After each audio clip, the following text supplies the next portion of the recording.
Hey guys, Oscar here for Not a Grouch, and hopefully you saw my .com lunch meetup where I unboxed the Switchpod. So now I want to do an actual review. I'm going to show you all about it, show you how it works, and everything else that goes along with it.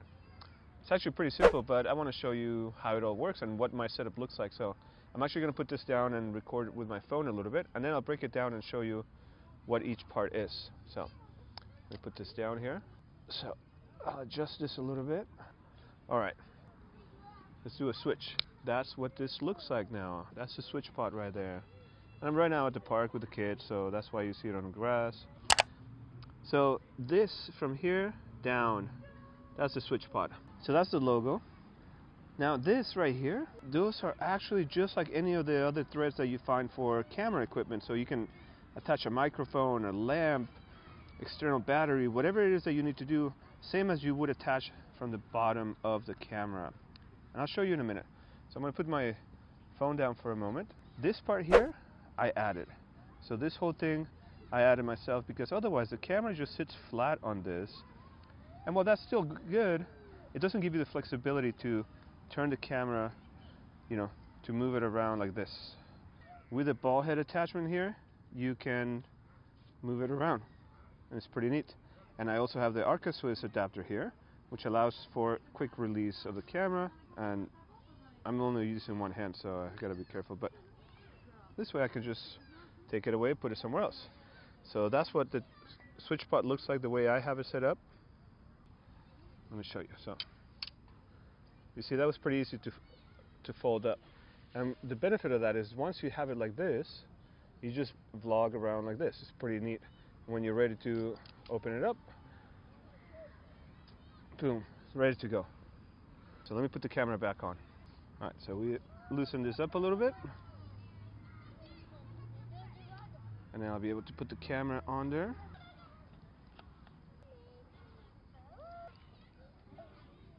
You could of course flip it around so this is behind it. That's just your preference. I like it in the front. That's just because if I want to take a picture, then it's not blocking the back here. And right now it's a little bit loose. This is loose because I wanted to show you how it moves. Normally you tighten this up and you're good to go. The benefit of having it on a ball head, like I was saying, is that you can do things like this. Now I have a landscape portrait mode if I need to. As long as the weight of the camera rests over one of the legs, you'll be able to do something like this. So notice this. If I put it in the middle of the triangle, like this way, it may tip over depending on the surface that you're resting it on. So let's put this back for now. Okay. So far so good. I really like it. It's very sturdy. It's metal, but it's still lightweight. And right here, this little pointy thing actually is the screw for this part up here. So if I had three hands, then I could hold it and show you, but I'm going to try to hold it here and show you what I'm talking about. So you go like this, you unscrew this. So this is a Switchpod on its own, and it's neat. You could just put your camera right here. If you see in my unboxing video, John is actually using a GoPro, so the setup is super light. You could also use a cell phone holder and use it for your phone. And the neat part about it, of course, like I said a few minutes ago, is that this right here are not just holes. Those are actually the standard size for camera equipment. So you can mount microphones or power adapters or any sort of accessories, maybe like a light or a shotgun mic, whatever that you want. And that's it. Let me put it all back together and come back to my normal setup. Overall, I really, really like the Switchpod. When I first saw it, I saw all the video demos and I saw some of the early adopters, the people that got samples and stuff. I was not convinced that it would work, but this is amazing. I've shot more video in the past 3 days that actually was purposeful and worked because I'm able to just go from this, a perfect setup without fidgeting anything, to go to a table or to a countertop or whatever and actually finish the video. Really, really, really useful. So that's it. That's it for the review. I'll give it a 2 thumbs up, basically a 10 out of 10. The device is built by creators for creators, so they thought about it. They thought about what is it that we need the most, but also without going overboard with extra features and widgets and gadgets and all that stuff. It just works, I suppose, and it feels like it's going to last forever.